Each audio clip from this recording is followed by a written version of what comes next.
పొద్దున్నే లేవగానే పేపర్ చూస్తే నాకు అర్థమైంది ఏంటంటే, గడిచిన ఈ 10 ఏళ్లలో మూడోసారి ఎన్డీఏ గవర్నమెంట్ వచ్చింది కాబట్టి ప్రధాని మోదీ గారి ఆస్తి విలువ ఎంత, అలాగే ప్రతిపక్ష హోదాలో ఉన్న రాహుల్ గాంధీ గారు కీలకమైన వ్యక్తి కాబట్టి కాంగ్రెస్లో ఆయన ఆస్తులు ఎంత అని చూస్తే ప్రధాని గారి ఆస్తి కేవలం 32% ఎంతో పెరిగిందంట. 3 కోట్ల వరకు. ఏంటి, భారత ప్రధాని, మూడోసారి ప్రధాని, పైగా అన్నదమ్ములు అక్కజల్లు ఎవ్వరు కూడా దగ్గరికి రానివ్వడు. ఆయన వెళ్తే ఎప్పుడైనా కలిసి తల్లిని కలిసి రావడం, ఆశీర్వాదం తీసుకోవడం, అన్నదమ్ములకి హాయ్ బాయ్ చెప్పి రావడం తప్ప వాళ్ళు కూడా ఒక సాదాసీదాగా జీవితం గడిపేస్తూ ఉంటాడు. ఒక ఆయన చిన్న కిల్లీ బడ్డీ కొట్టు పెట్టుకుని నడుపుతాడు, ఒక ఆయన గుజరాత్ ప్రభుత్వ ఉద్యోగి, అంతే. ఏమంటే ఆ ప్రధాని మోదీ గారి సోదరుడు అని చాలా సింపుల్గా, చాలా సాదాసీదా జీవనం. ఎంత అద్భుతం అండి అది. ఎక్కడో ఒక మేయరో ఇక్కడ వార్డు మెంబర్ అయితేనే మా బావ మా బామ్మర్ది అని చెప్పి అందరూ కలిపిసిపోతున్న రోజుల్లో ప్రధాని స్థాయిలో ఉన్న వ్యక్తి సొంత సోదరులు కూడా సాదాసీదా గడపడం, పైగా ఆయనకు వచ్చిన గిఫ్ట్ల రూపంలో వచ్చినవి ఏదైతే విదేశాలకు వెళ్తే సాల్వాలు కప్పినవో లేదా గిఫ్ట్ రూపంలో ఇచ్చిన విలువ అన్నీ కలిపితే గడిచిన 12 ఏళ్ళు 11 ఏళ్ళలో విలువ 3 కోట్లకి ఇచ్చింది. అదే రాహుల్ గాంధీ గారు విలువ అంటే ఎంపీగా ఉండి కూడా, కేవలం ఎంపీగా ఉండి ప్రధాని కూడా కాదు, మరి ఇంకే కేంద్ర మంత్రి పదవి కూడా కాదు, అయినప్పటికీ 117% అభివృద్ధి ఉందంట ఆయన ఆస్తిలో. ఎట్లా సాధ్యం? 117% వృద్ధి. పొద్దున ఎక్కడో చూశాను. అదే వ్యవహారం ఇక్కడ ఒకసారి ఆంధ్రప్రదేశ్లో చూస్తే వైకాపా ఎంపీ మిథున్ రెడ్డి ఆస్తుల్లో 10 ఏళ్లలో 550% పెరుగుదల. 550%? ఏంటండి అది? అంటే ఒక 100 కోట్లు ఉండేవాడికి 550 కోట్లు అయిందంట. 10 కోట్లు ఉండేవాడికి 55 కోట్లు అయిందంట పర్సంటేజ్. ఎట్లా? ఏంటి పోనీ వీరు గత 5 ఏళ్ళలో కూడా ప్రభుత్వ హయాంలో లేరు, కేవలం బీజేపీకి మద్దతుగా, ఎందుకు బీజేపీ ఏమైనా తేడా వస్తే మనల్ని అరెస్ట్ చేస్తుందో ఇంకేమైనా కేసులు వేస్తున్న భయంకి అలా ఉన్నారు.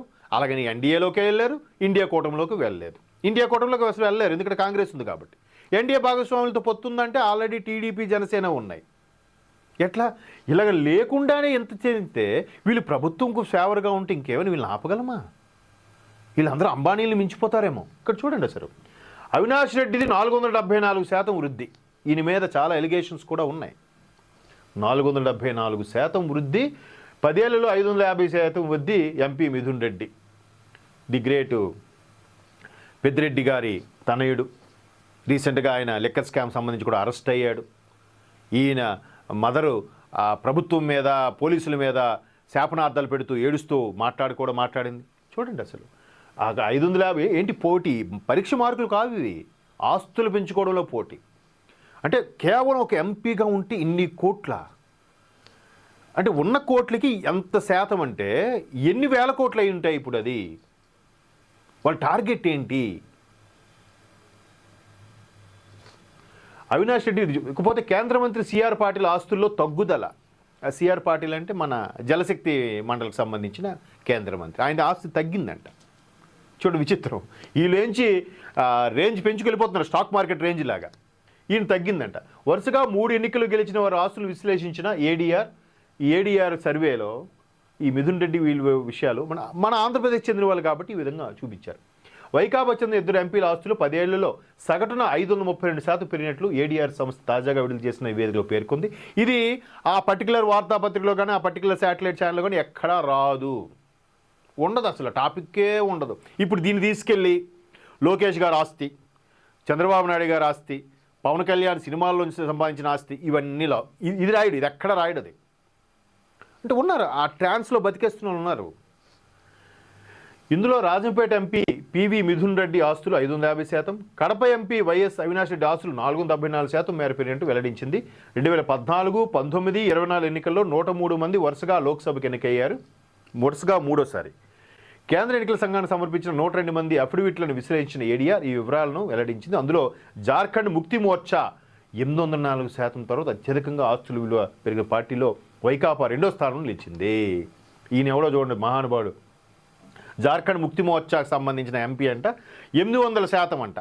మళ్ళీ ఇక్కడ కూడా వైసీపీ రికార్డే, 2వ స్థానంలో మన మిథున్ రెడ్డి గారు ఉన్నారు. గ్రేట్, ఎంత అద్భుతం. అంటే ఇట్లాగా ఆస్తులు పెంచుకోవడం అనేది ఎంత టాలెంటు, ఎంత ఇది, ఎంత అమాయకంగా కనిపిస్తారు. మాకేమీ రాదు, తెలియదు, గుర్తులేదు, మర్చిపోయా. ఏది సిట్లోకి వెళితే వాళ్ళు చెప్పిన మాటలు, తెలియదు, గుర్తులేదు, మర్చిపోయా. అసలు ఏం జరుగుతుందండి?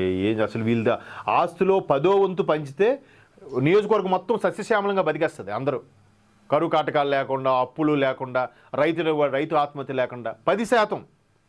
ఇక్కడ పర్సంటేజ్ ఇచ్చారు, ఎన్ని వేల కోట్లో చెప్పలే. ఫర్ ఎగ్జాంపుల్ 1000 కోట్లు ఉందన్నా అనుకోండి, 532% అంటే ఎన్ని కోట్లు అండి? ఒకసారి ఆలోచించండి, ఎన్ని వేల కోట్లు అంటే. ఈ లెక్కను చూస్తే 1,00,000 కోట్లు అనేది పెద్ద ఫిగరే కాదన్నట్టు వీళ్ళకి. అందుకే మొన్న ఏదది పరకామణి కేసు విషయంలో జగన్మోహన్ రెడ్డి గారు ఇచ్చిన స్టేట్మెంట్ ఏంటంటే, అది పెద్ద స్కామే కాదు, 100 కోట్లు కదా.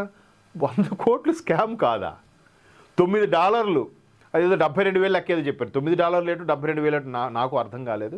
పోనీ అది కూడా స్కామ్ కాదంట. అంటే పెద్ద పెద్ద వాళ్ళకి చిన్న చిన్నవి జూజూబీ కదా.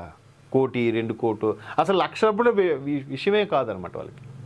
సో అట్లాంటి పోటీ పడుతున్న ఈ మహానుభావుల్ని ఎవరు చెక్ పెట్టాలి, ఎవరు అడగాలి, ఎవరు బ్రేక్ వేయాలి? గుడ్డిగా నమ్ముతున్న ప్రజలే మారాలి, ప్రజలే వేయాలి. ఆ పోల్ని ఎవడు తినట్లే ఇదే చూడండి. అసలు అంటే ఒక అధికారం లేదు, కేవలం ఎంపీ అన్నదానికే ఇన్ని ఆస్తులు లెక్క పెడితే వీళ్ళు ప్రభుత్వాలు నడిపితే ఏ రేంజ్లో ఉంటాయి? ఎంతమంది పొట్టగొట్టుంటారు? ఎంతమందికి ఇబ్బంది కలగడం వల్ల ఈ ఆస్తులు వచ్చాయి? ఎంతమంది నష్టపోవడం వల్ల ఈ ఆస్తులు కూడగట్టారు? అంటే నోబడీ నోస్. అంటే ఇట్లాగా అసలు ఏమంటే మాకు ఇప్పుడు మొదటి నుంచి మేము డబ్బున్న వాళ్ళమే, మొదటి నుంచి మేము ఆస్తిపరులు, మా తాత తండ్రులు ఇవన్నీ చెప్తారు. తీరా చూస్తే డెప్త్కి వెళ్తే ఎవడు బ్యాక్గ్రౌండ్ ఏంటో అందరికీ తెలుసు. పోనీ అప్పట్లో తాత తండ్రుల్లో ఉన్న 100 ఎకరాల పొలము ఇప్పుడు మహా అయితే ఎంత అవుతుంది ఊర్లలో? అదేమన్నా హైదరాబాద్ నడిబడ్డునో గచ్చిబౌలి దగ్గర ఉండే 100 ఎకరాలు కాదు కదా 100 కోట్లు వచ్చేసేయడానికి.